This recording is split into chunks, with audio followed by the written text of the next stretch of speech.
Hi, Rumi. Welcome back to the Gaze Room. And for today's episode, we're having someone that is known as the most formal person in our house. Now we have. Yeah, my name is Mama Aris Fahim and I'm 21 years old. Yeah, okay. So, Paim, do you actually know what does the Gaze Room is all about? I've watched several episodes, Mm, but and I got the gist of it. mm, Basically, it's just like a podcast, but also like there's a very like intellectual meaning behind it. So I really mm. like the episodes too. Yeah, so basically, the Gaze Room is like all about like how does we explore the dynamics of social compulsion and cognitive health in fear of missing out FOMO. So I think all of us know what does FOMO stands for, fear of Yeah, missing yeah, yeah, out. Do yeah. you actually feel FOMO most of the time? Because I do. Yeah. I think the most I feel FOMO is around Sem 1 to Sem 3. Oh, and why? And why? Because actually I never really interacted socially, and even if I wanted to during Sem 1, it is very hard. But when it comes to Sem 2, the circle is very small because we all are in our own house because we Mm-hmm. are NR, the Mm-hmm. non-resident. We don't Mm-hmm. even got to college and everything. Mm-hmm. But so I think that explains how I am becoming a very FOMO person because I want to build the connection. Mm-hmm. So you feel the frustration to like build Yeah. the connection with all of the people that it just like presents in front of you, Yes. because Yes. we're not like having some sort of like large amount of people, because I mean coming from the college, because Yeah. kita kan dapat college, Mm-mm. so like what we have is just like the person that in front of you, which is our housemates. Mm-mm. So that's why you feel like that's like the most I would say formal behavior that Mm. Yeah. consume. All right. So we're gonna jump into the first segment, the social architecture, trigger and compulsion. So for this segment, Paim, so it is actually to identify why, behind the digital check-in and how gendered social expectations Mm-hmm. drive these triggers. Mm-mm. So the first episode of the first segment is that in a university environment, Paim, there is a constant pressure to be present. Just like how you said just now. Mm-mm. When you feel the sudden urgent need to check your phone in the middle of lecture or a meal, Mm. what is like the specific fear that you are feeling during that time? Is it the fear of losing a social connection, or perhaps the fear of missing an update that affects your status with your group? Okay.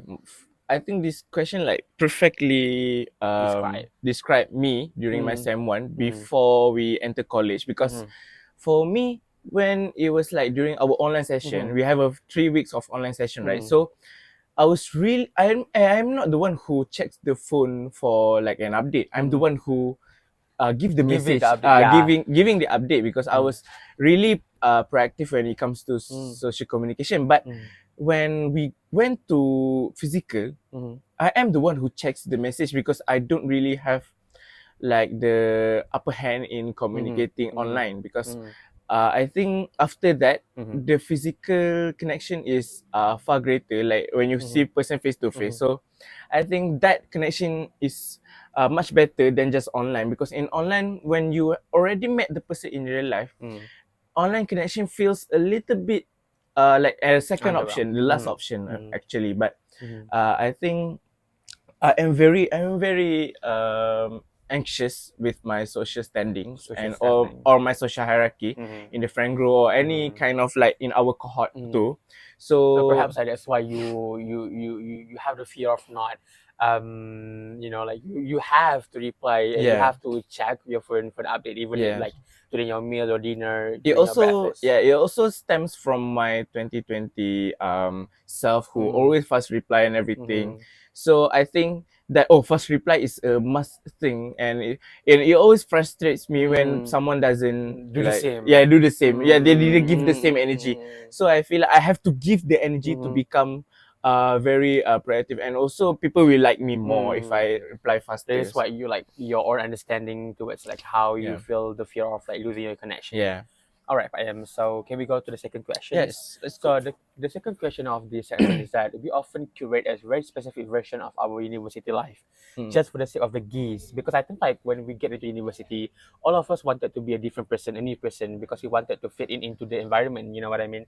So like, have you ever felt the compulsion to attend social event just to document it online, just to post it on your Instagram, TikTok, Snapchat, even if you're not enjoying yourself? Do you think this pressure to perform a perfect student life hits men and women differently? Mm. For me as a man and as a very Mm. like social person, Mm-hmm. I don't I am the complete opposite of someone who really uses Instagram or TikTok or anything just Social to media. or Document it social online. media in general Just to post it. just to post it because me myself I am very insecure with how the way I look throughout the whole diploma. So I think that I don't really want to post about myself too much. I only post on Instagram for like once a year, and that is my birthday, Yeah, I or could if some tell. or if someone tag me in a post, so I feel obligated You need to to actually repost. actually Yeah, repost repost it the because post. Yeah. I will like be like too rude if Mm. I didn't repost it or anything. And also most of the time just only I am a very private person in social media because I only post status on WhatsApp or everything, or just for the groups that I really know, like the boys group, the housemate group, and everything. So that is my social interaction in the name. But I do think that for women it's very like social and everything. So for me as a man, I am not very I'm Socially not very public about public. my Yeah. personal life It's just or like between anything. your like among your close friends. Yes, it's only among my close friends. And also the way that you speak about wanting to develop a new personality when you come into diploma. For me, it is a very personal question to me Sorry. because I am the Yeah, one. I am too. Paim, sumpah. Yes. Yeah. I was really like trying Yeah. to become A more. different person. Yeah, I tried to become like more Extroverted. introverted, to be Introvert. honest. Yeah, Okay. because in my originals in my home at my home, like I always be the most extrovert ones to the point that people are annoyed, but somehow I am liked by everyone. But instead here I try to become more introverted. I try to become more personal about my own self and Routine and everything. stuff. Yeah. Yeah. And after our mid-sem break, I was really introvert, and I was really personal about my life. So yeah, I think that is my The way of vision. like how you present yourself to Yes, yes, university life. Okay, yeah. I totally get you. So we have a hot seat question for each segment, and this is your hot seat questions. So if you could see exactly who viewed your profile today, but you had to let everyone see that you checked theirs too, would you do it? Because I think this feature is currently available on TikTok, right? So would you like actually turn that on and like also like like let them to see if you check theirs too?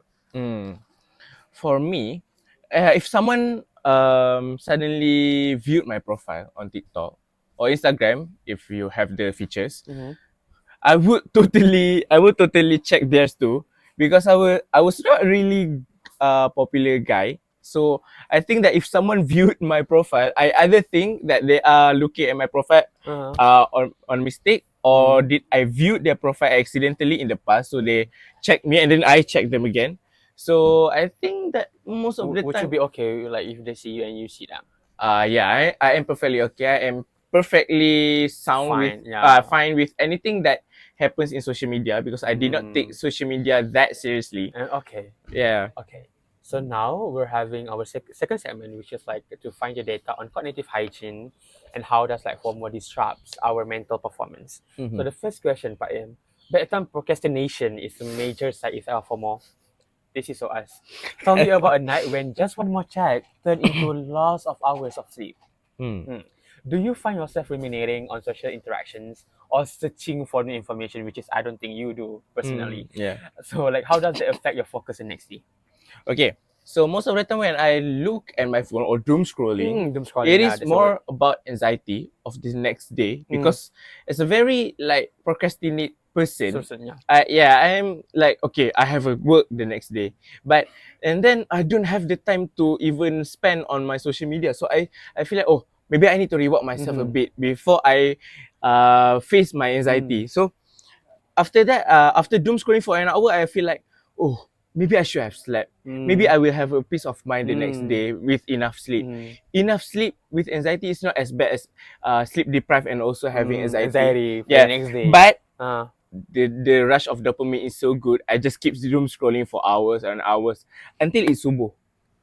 Yes. So it's not like it's not necessary to find new information. It's just for the sake of it. Just yeah, it's a just guilty not pleasure. satisfied. Yeah, it's Yeah, just satisfied. Yeah, your willingness to actually spend your night instead of sleeping. You just like feel like, okay, it's better, like, because I think like nighttime is like where everyone sleep. Yeah. So you feel like there's like your own private time, your me Mm. time to just like you and you yourself. You know what I mean? So Mm. like you feel like the pleasure to just scroll and scroll and scroll because there's no one else Yeah. seeing you and like talking to you. Because during the daylight we just like having some sort of like we have our own routine during the daylight.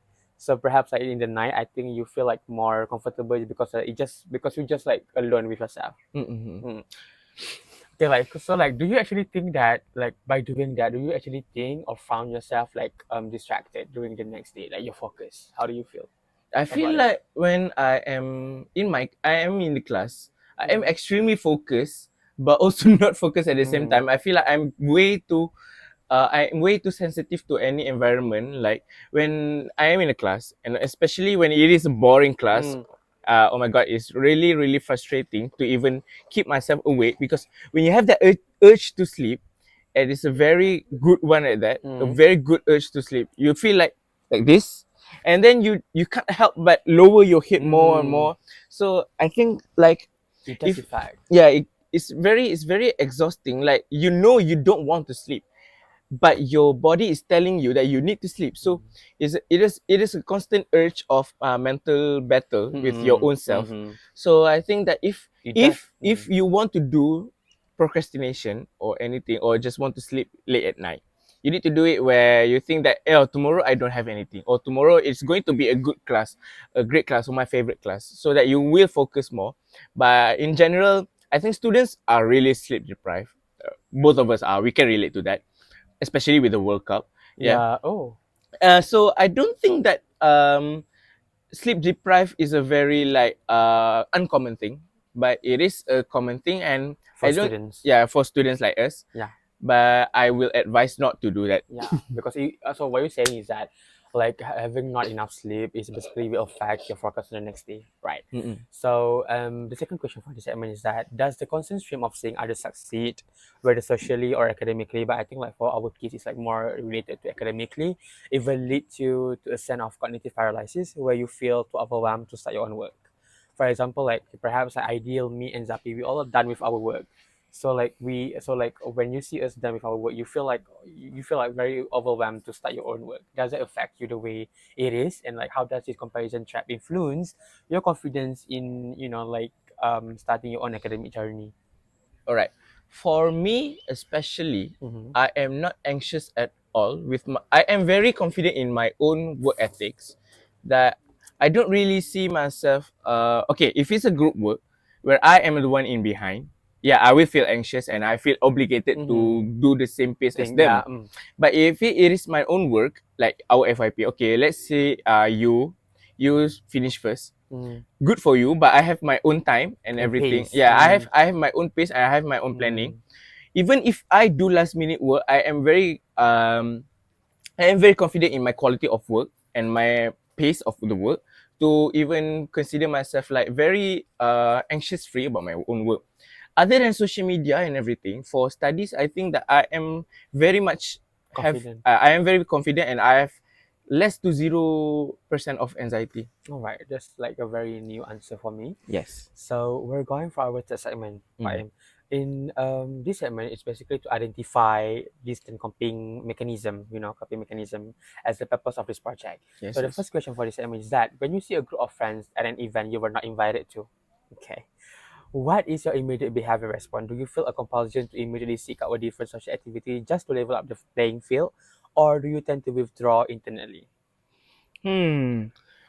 For example, if I see myself, okay, in a house, Mm-hmm. okay, in a house, we have our own cliques and our Mm-hmm. own circle based Mm-hmm. on our class, Mm-hmm. our social interaction at the time. Mm-hmm. So I think that if someone decides to go out, there must be a reason. Mm-hmm. I always don't think negatively of that. Mm-hmm. I always husnuzon, just think Mm-hmm. good of others. Mm-hmm. Even if I feel hurt, I don't think that it affects me as much as it did during my Mm-hmm. SEM 2 and SEM 3, Mm-hmm. where my Interactions. social interaction and my social neatness Mm-hmm. is very like heightened. Mm-hmm. But after SEM 4 and SEM 5, I was really, I don't really give uh, care about I don't really I don't really mind about them going to different places Yeah. because I know they have their own thing that and also they have their discussion and everything. Yeah. But to be left in the dark is a very scary thing, especially when you're in the process of healing through your FOMO phase. So I think anyone should not be able to Left. experience that, and I also advise to other people to not do that. To Do that. person. Yeah, and I always feel like I need to include others into the conversation, even though the person is completely not interested.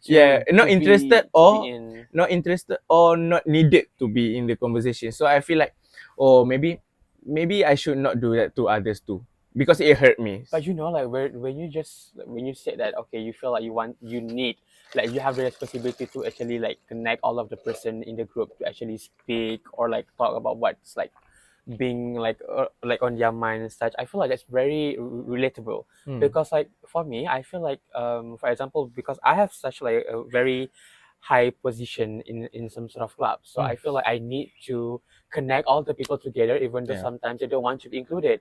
So I feel like it's very draining phase, you know what I mean? Because like because like you need to think about what other people think. Yeah. So it's very draining. Yeah. Right. So for the second question for this segment is that research suggests women often use social media to maintain safety nets, while men may use it to climb status ladder. Looking at your own habits, right, Paim, like reflection of your habits, which of this resonates more with your FOMO? And how does it shape the way you interact with your group chats?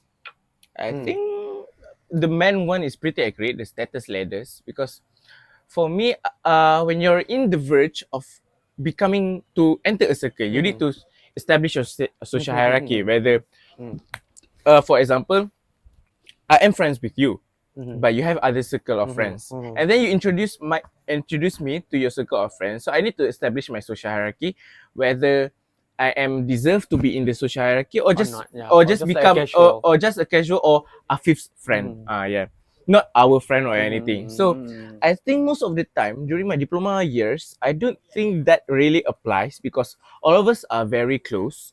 So I don't think that there's a fifth friend or this friend. You just say, oh, this is my cohort, my student or my colleague My or peers anything. and- Yeah, my yeah. peers or everything. So for me, the status ladder really describes how men really want to climb up their social status because men have the natural ability to like stand out. It's the nature.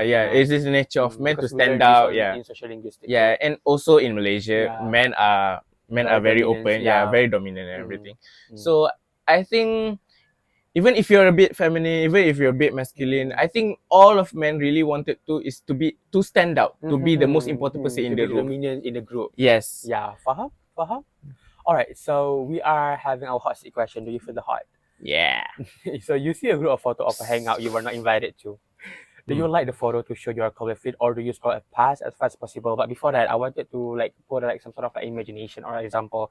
For example, okay, let's say last night we have Argentina versus what? Argentina versus Egypt. Egypt. So let's say me, Zapi, like all of us like went to the stadium and watched it, and then we posted a picture or like all of us like in front of the stadium and like you just watch Argentina won.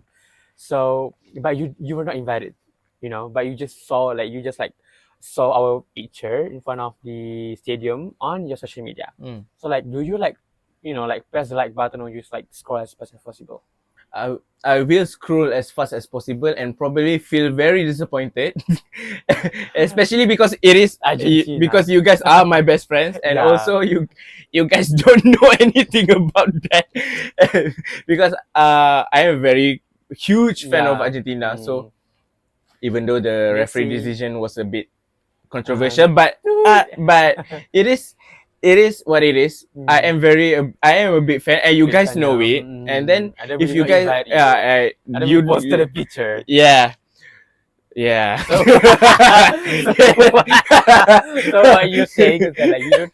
So what you're saying is that like okay, so if you don't feel like comfortable to see us, you will just like okay. Yeah, I will Okay, scroll bye. instead of feeling too angry because in the Okay. end, There's nothing you can do. Yeah, there's nothing I can do. Mm. Even if I get angry, I just need to communicate with them. Mm. If they don't want to, then it is their fault. Mm. Yeah.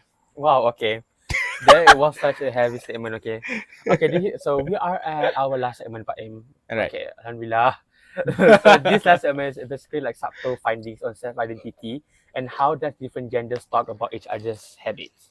The first question for this segment is that when you're talking with your friends about a big night out that you miss, how do you usually play it off? Do you find yourself making excuses like, "Oh, I was just too busy, I was too busy catching up with my work," or are you comfortable just saying you left out?